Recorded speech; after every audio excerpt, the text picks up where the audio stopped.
Hi friends, అందరికీ welcome to Sridhar studies. Video చూస్తున్న ప్రతి ఒక్కరు కూడా వీడియోని లైక్ చేయండి. అదేవిధంగా ఇంకా ఎవరైనా మన ఛానల్ కనుక సబ్స్క్రైబ్ చేయకుంటే తప్పకుండా సబ్స్క్రైబ్ చేసుకోండి. సో మనకు ఈరోజు ఇచ్చినటువంటి పేపర్లో కనుక టీచర్ పోస్టుల వివరాలు కనుక మనం చూసుకున్నట్లయితే ప్రతి జిల్లాకు మనకు పోస్టులు అనేది కేటాయించడం జరిగింది. అదేవిధంగా 1వ డిఎస్సికి సంబంధించి నోటిఫికేషన్ అన్ని కూడా మనకు పేపర్లు ఇవ్వడం జరిగింది. ఇక దానికి సంబంధించి జిల్లాల వారీగా మనకు పోస్టులు ఖాళీల వివరాలు అనేది మనం తెలుసుకుందాం. ఇక్కడ మనకు శ్రీకాకుళం జిల్లాలో చూసుకుంటే హెచ్జిటి పోస్టులు 144, మొత్తం 543.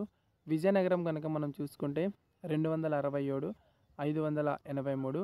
విశాఖపట్నం 551, 1134.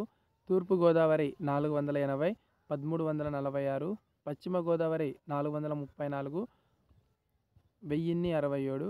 కృష్ణా 508 మరియు 1213. గుంటూరు 501, 1159. ప్రకాశం 124, 672.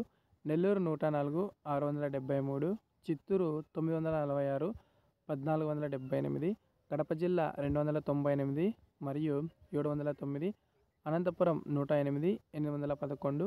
కర్నూలు 1801, 2678. అంటే ఇక్కడ మనకు అత్యధికంగా కర్నూలు జిల్లాలోనే 1800 పోస్టులు అనేవి మనకు ఖాళీలు అయితే ఉన్నాయి.